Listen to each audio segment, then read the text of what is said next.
Hey everyone. Well, today I was sitting here thinking about rods. And can you fish with one rod and one rod only? And if you could, what would it be? Well, I know there's been a few discussions about can you fish with one rod, and a lot of people say no. Now, I fished with one rod from the time I was little all the way till just a few years back, and I think I did pretty good. Now, that being said, there wasn't a lot of things. Let me back up.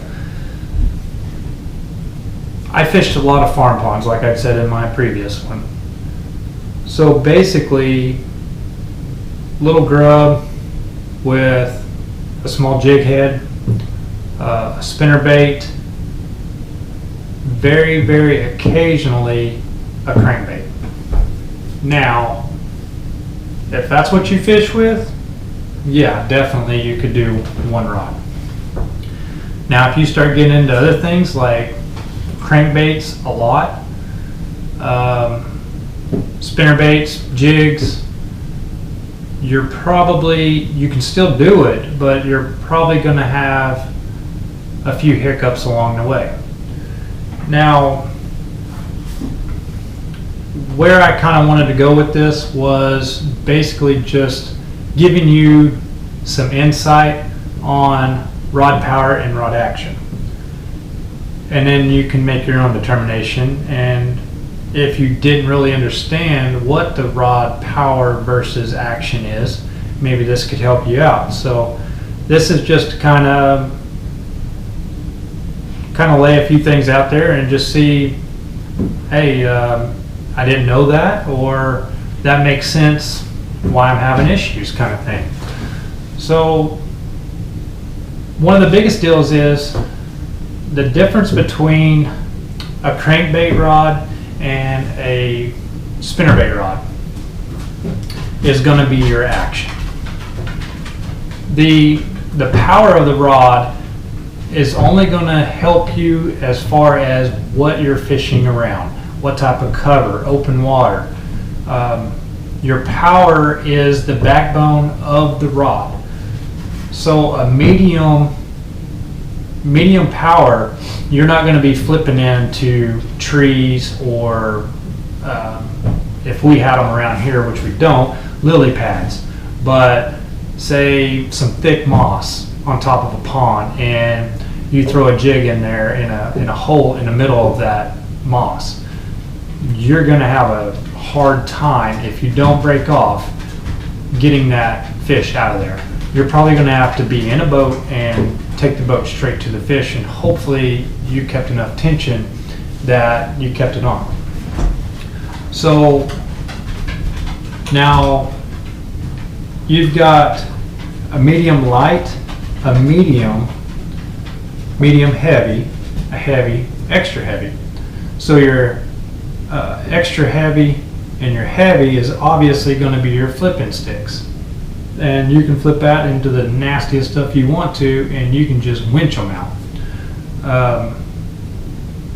A medium heavy, I use a medium heavy for flipping jigs, but I'm not, around where we're at, it's not really nasty. As long as you got a little bit of a faster reel, I usually do a 6.8 or a 7.4, and I can catch up pretty quick and get them out before they go deep into it.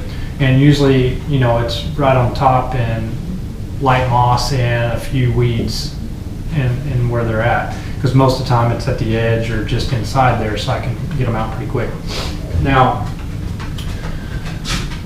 this is my crankbait rod. This is a medium heavy, which is the same as the other one I'm going to show you. They both are medium heavy power.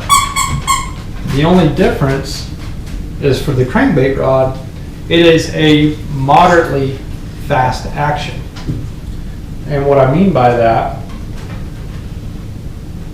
when I put a bend to it, you can see how far that bend is coming down into the rod blank.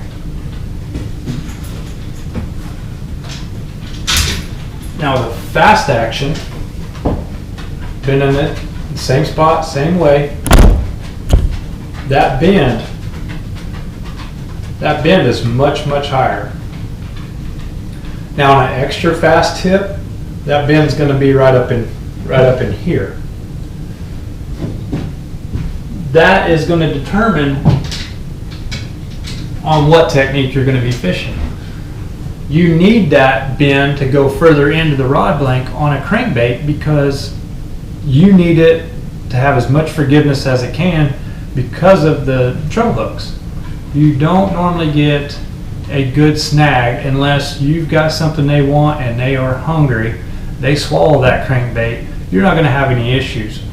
A lot of times when you catch one on a crankbait, you're catching them at the edge of the mouth, the side of the mouth, the bottom of the lip, and you barely got them. You got one hook out of that treble, and it's the last hook. And all they got to do is just take a charge down, and usually they'll pop free if you've got a fast action tip.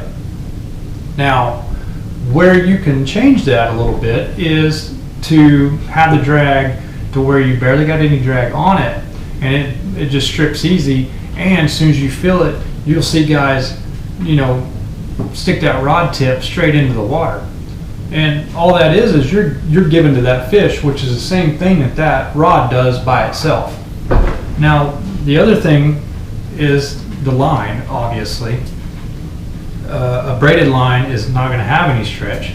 Fluorocarbon is going to have some stretch. So a fluorocarbon with that is going to have a lot of stretch. Now, turn around and use that moderately fast with fluorocarbon and an open hook, say throwing a jig, and you go to set that hook.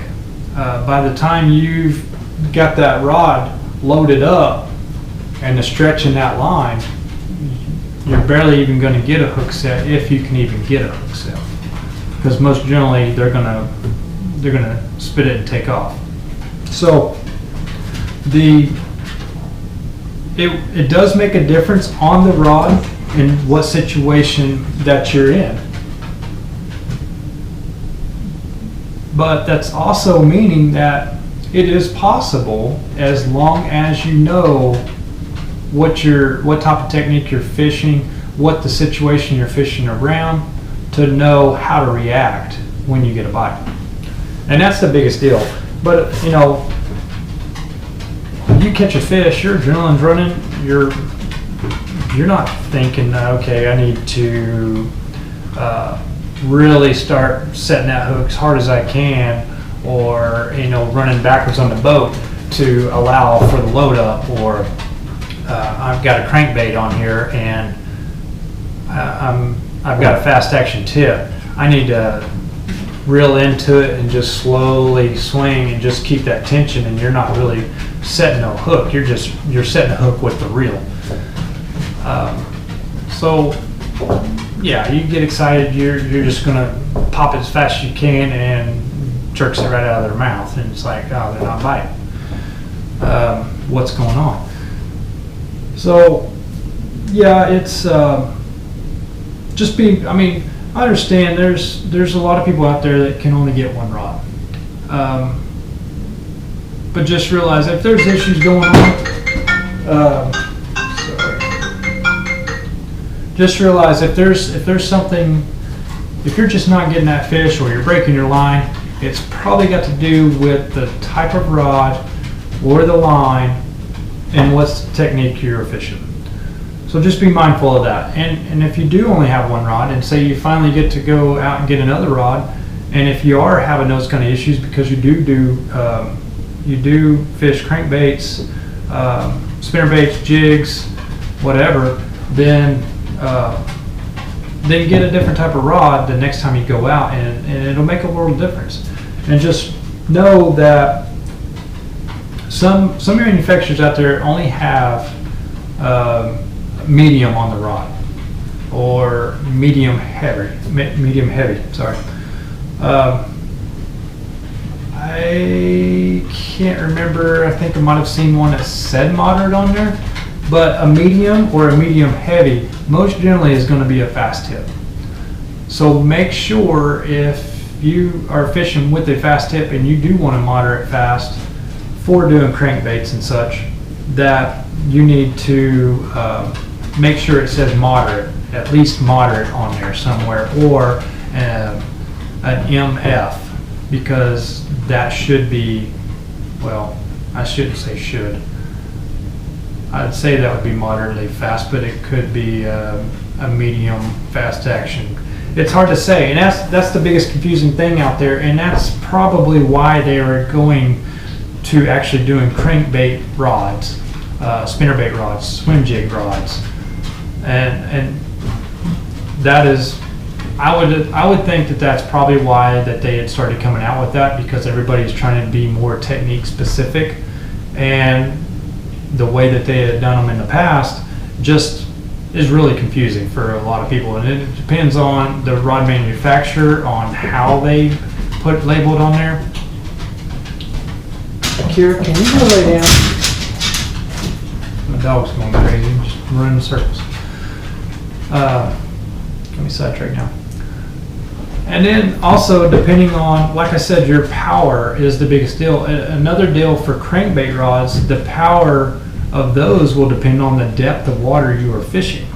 So if you are fishing, say square bill, and you're fishing 0 to 4 foot, you could probably get by with a medium power, moderately fast.